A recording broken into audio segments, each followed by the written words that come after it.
Green light, red light, green light, red light, green light. What's poppin', y'all? Welcome back to another YouTube video. Today we're taking a look at Squid Game Season 2. We took a look at Season 1 yesterday, and as promised, I'm going to deliver on Season 2 today, going in order, and Season 3 is teased to be around June, July 27th of 2025, so not too long to wait for the next season. And this season does have 2 less episodes, so a less, like 2 hours less of content than the first season did. The first season had 9 episodes, and this one has 7. It came out on Boxing Day, December 28th, 2024, and it takes 7 hours to watch, like 7 hours to fully complete, and I watched it all in one day. As you know I do. I like to watch shows, I like to binge them, get them all out the way, all done in one go, and that's what we did here. So, without any further delay, let's take a look at the story, let's take a look at what Google has to say, and Season 2 starts off with our main guy. Like 3 years later from the first one, he immediately gets rid of the red hair. Don't know why they even brought that in. Like, it was there for like the first 2 minutes of the show of him refusing to get on the plane and saying that he's going to hunt down the dude, like the sort of square guy, like the slapping guy. 3 years later, he's hired a bunch of goons, a bunch of hitmen. He's got a load of guns. He owns a sort of sex hotel, like a sex palace. Which he doesn't use. He doesn't use it. It's just a front. It's a business front to store his money and, you know, keep everyone entertained. He's handing out money left, right, and center to this gang, and they're hunting this dude down. They hunt him down.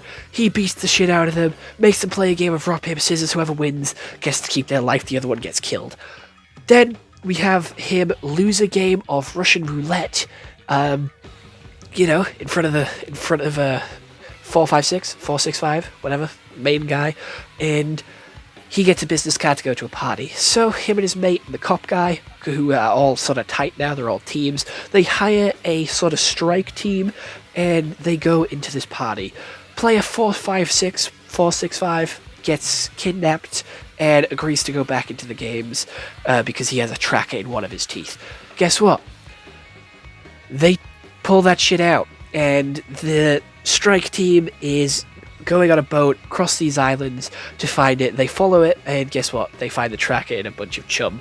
They spend the rest of the series, this is their story, like, as much as it goes. They end up getting one of themselves blown up, and then the other one gets murked by the boat owner, and then that's pretty much where the story ends. Back inside the Squid Game, we have them play red light, green light. The dude's like, I've played these games before. We die. And then half of them pass, half of them die. We then have them vote to leave, and voting to stay. We then play a new game, which is one of the most interesting games where they run around in a circle, play 4 mini-games whilst being chained together. Half of them die, half of them survive, as per usual. Our main guy's making friends, his childhood friend, a pregnant lady. We then have the sort of masked man also as his mate, like, you know, the front man. And then we also have a marine join his side, an old lady, the old lady's son, another girl, and then another girl.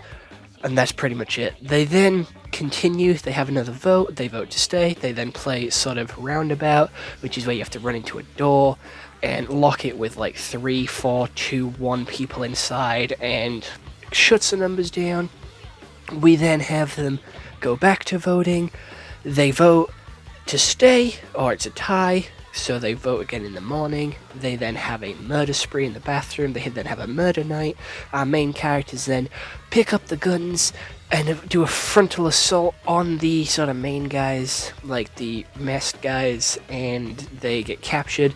Most of them get killed. Our main guy is the only one to be sent back into the games, and then we go and get introduced to 2 new giant dolls, and that's where the season ends. Overall, I quite like this one. I've heard a lot of people say that it is a shit story, and that the character is like different, and like the first 2 episodes are completely different to the rest of the season. And you know what? Fair enough. I would like to rebuttal one of those facts. Like, the first 2 episodes don't mean shit to the series. You can not watch the first 2 and still get the rest of it. The character development that happens in the first one, of our main character being toughened, hardened by society, and then going into the games and being like how he was in the first time, a lot of people had complaints about that. I can say trauma response. He's scared, he's fearing for his own life whilst also trying to save other people. He's never really been that confident in himself. So just because he's got better with guns, fair enough, his hate is towards the people that run the games, not towards the people in the games, alright? So fair enough, he's going to be a little bit shy. People aren't believing him. He's trying to help them. He's using his knowledge, and he was all confident. He was Biggie Big Bollocks. He had the sort of knowledge of the games, and he had the tracker. Then the Squid Games go and remove the tracker and change up the games, so he's still fearing for his life. He's still scared. He is still going to make mistakes and sort of question his own sort of choices, and I think that's fair enough. I think he is still like the character, the changed one, because we see that happen at the end of the series. He gets those guns, he has that idea, and he uses everything that he learned in those past 3 years to take out the main guys, the masked men. Unfortunately, his plan goes to shit, but he still has that character in him. So I don't see people's complaints. What I have seen people's complaints with is the first 2 episodes having nothing to do with the rest of the season. And you know what? That's fair. They set up these sort of army dudes, which literally just go in circles for the rest of the season, and they don't do fuck all. I called the boatman being evil and being a traitor from the get-go, so I already knew that. It's predictable. It's boring, it's not needed, and I feel like wastes a lot of time. What also wastes a lot of time is voting. I feel like the votes could have been sped through a little bit more because they are very boring and repetitive, having to watch them vote again and again and again for the outcome to just be the same thing. They spend a whole lot of time doing the votes, and you know what, I agree with that. They spend a whole lot of time voting and it's boring. They only play 3 fucking games this season. 3 games. Last season, we had 6. I think. We had 5. We had 5 or 6 last season. This time round, we have 3. Almost half what we had in the first season, and I'm going to be honest, the characters are a lot more interesting this time around. I'm a much bigger fan of the characters this time around than last time around. I really liked that emo goth girl. I thought she was cool. She died unjustly. I liked the drug addicts, and I thought they were funny as fuck. I'm a legend, Thanos. He was sick as fuck. I don't give a shit. I liked him. I thought he was funny and he was comedic. I really liked him. He brought some humor to it. Also, I want to know how they smuggled stuff in there. Like, Thanos smuggled drugs, right? It was in his cross. They take out the tracking chip in his tooth. They take out some of the other stuff that he has, yeah? Some of the other equipment that he's got hidden on his body. But they let the girl, like the old lady, keep the knife in her hair. They let Thanos keep his drugs. And a load of other people have smuggled other things into the games. Like, how are you this sort of chalant and, like, easy about letting them keep so much shit whilst going into the games? But you know, Thanos being on drugs the entire time would probably take the edge off of dying, and I do understand why his character is acting like he is.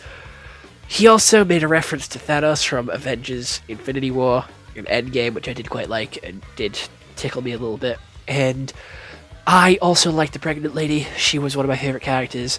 I don't get how the people didn't know she was pregnant, and a question that I had is, if they knew she was pregnant, would the door game change? Like, would she be worth 2 people in the door game? I know they joked about that in the show, but I had a serious question of, would it count? I really liked this one as well because it had a lot of impactful shock deaths, which I did not expect. I didn't expect Thanos to take a fork to the chin. I didn't expect the other guy to get offed in the way that he did, and I didn't expect the girl to get locked out of the room and die. I was very shocked by these, and was a little bit upset by some of the deaths as well.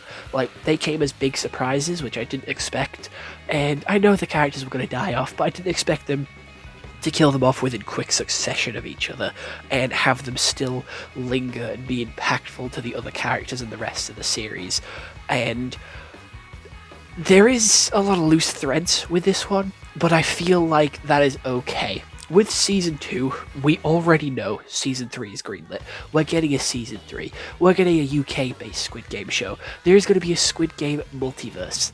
And that is why I think Season 2 ending on a cliffhanger and leaving open threads is okay. Because it gives Season 3 to pick up those threads and tie them together and sort of make them whole, wrap them in a nice bow, and finish off with Season 3. I do agree with that because we don't have to wait too long for Season 3, right? We only have to wait like 4 or 5 months. We don't have to wait too long. And that is what seasons do. They leave you with questions. They leave you wanting more. They leave you with unanswered questions to make you come back and see how it comes out.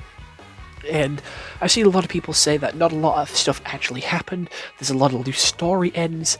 And yeah, that's what Season 2 is supposed to do. It's supposed to have loose story ends. It's supposed to start off stories. And I bet you in Season 3, they have a grand plan where those stories are going to come into it and matter. There was a whole subplot of a girl working at a theme park dressed as a bunny that was shooting the sort of contestants and killing them so they couldn't harvest organs. And then that was it. That was her whole story. It took up a good half an hour, alright? Out of all 7 episodes. And I feel like it'll be answered in the next season, and that's what I like the suspense, the mystery, the drama. Again, I don't think the army dudes are going to do much next season. I think they are shit, but, you know, it sets up a traitor among them, Among Us style. Like, who's the traitor? Especially with number 1 entering the game again, also being number 1. Is cliche, you know, number 1, never trust a number 1, but I really like this season, and I definitely think you should sort of recheck it, rewatch it, and sort of go into it with more sort of accepting open eyes when Season 3 comes out, and then you'll think Season 2 is better than it was. Overall, I'm going to give it an 8 out of 10, and I hope you all did enjoy this YouTube video, and I'll see you all in the next one. Alright, bye bye.